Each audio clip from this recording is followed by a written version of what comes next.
5ই অগস্টে আমার পাশের মানুষ গুলিবিদ্ধ হয়েছেন, লিখেছি, ছবি তুলেছি, ভিডিও তুলেছি।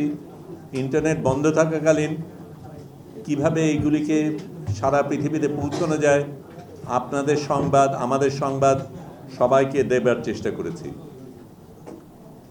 আমি এখানে বিএনপিকে চ্যালেঞ্জ করতে আসিনি, আমি এসেছি জনগণের ইচ্ছা প্রকাশ করতে। এটা ঠিক, আপনারা অনেকে বলেছেন রক্ত দিতে রাজি আছেন, রক্ত দিয়েছেন, কিন্তু আমি প্রশ্ন করি কেন আপনাদের লোভের কারণে, আপনাদের ক্ষমতার লোভের কারণে বারবার আমাদের দেশের মানুষের রক্ত দিতে হবে? এটা কি পরিস্থিতি? একবার এক দল আসবে, আরেক দল আসবে, যে আসবে সে ক্ষমতা দখল করে থাকতে চেষ্টা করবে এবং সেই ক্ষমতা জনগণের কাছে ফেরত নেওয়ার জন্য আবার আমাদেরই ভাই বোনরা লাশ হয়ে ফিরবে। এটা কোনোভাবে গ্রহণযোগ্য না। আমরা জুলাইয়ের রাজপথে নেমেছিলাম একটা অত্যাচারের জায়গায় আরেক অত্যাচারকে আনার জন্য না, আমরা নেমেছিলাম রাষ্ট্রের আমূল পরিবর্তনের জন্য।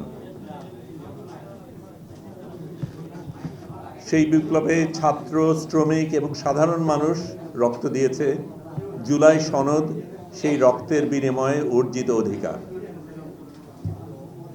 কারো অনুগ্রহ না। বিএনপি সেই সনদের প্রতিশ্রুতি দিয়ে ভোট চেয়েছে।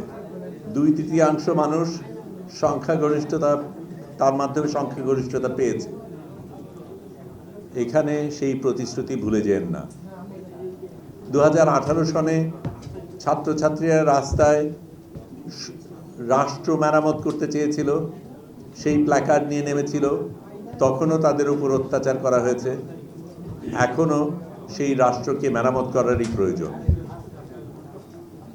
কিন্তু কিছু সংখ্যা বলা দরকার।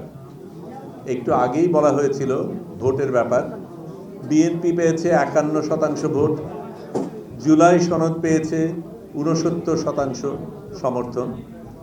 অর্থাৎ বিএনপির নিজের ভোটাররাই তাদের একটা বিশাল অংশ এই সনদ চেয়েছিল। তাই সনদ থেকে আপনারা যদি পিছিয়ে যান, তাহলে শুধু আমাদের সকলের না, আপনার নিজের দলের মানুষের সাথেও আপনি বিশ্বাসঘাতকতা করছেন। আমি জানি বিএনপি কিছু ইতিবাচক পদক্ষেপ নিয়েছে। প্লেন চেয়ারে আপনি বসেন, ভিআইপি প্রোটোকল কমিয়েছেন, নিজের ছবি কমিয়েছেন, সেগুলি স্বীকার করি। কিন্তু ভালো অঙ্গভঙ্গি আর প্রকৃত পরিবর্তন এক জিনিস না। এখন প্রমাণ করার সময় যে আপনারা সত্যিই জনগণের পাশে আছেন, শুধু অভিজাত শ্রেণীর নয়, সাধারণ মানুষের স্বার্থের রক্ষায়। বিএনপির কাছে 2/3 সংখ্যাগরিষ্ঠতা আছে। সংবিধান সংশোধনের জন্য যা প্রয়োজন তার চাইতে বেশি।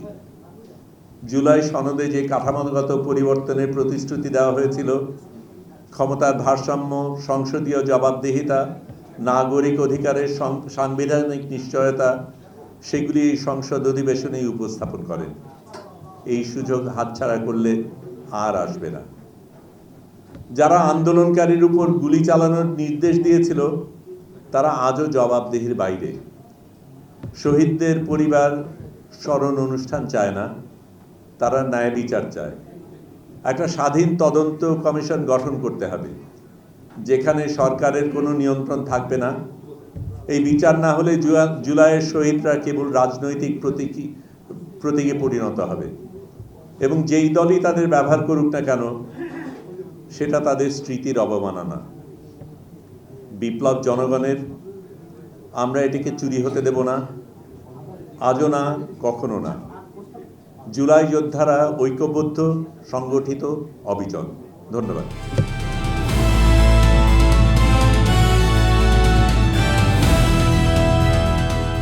দিনাজপুর টিভি, মানুষের জীবনের কথা বলে।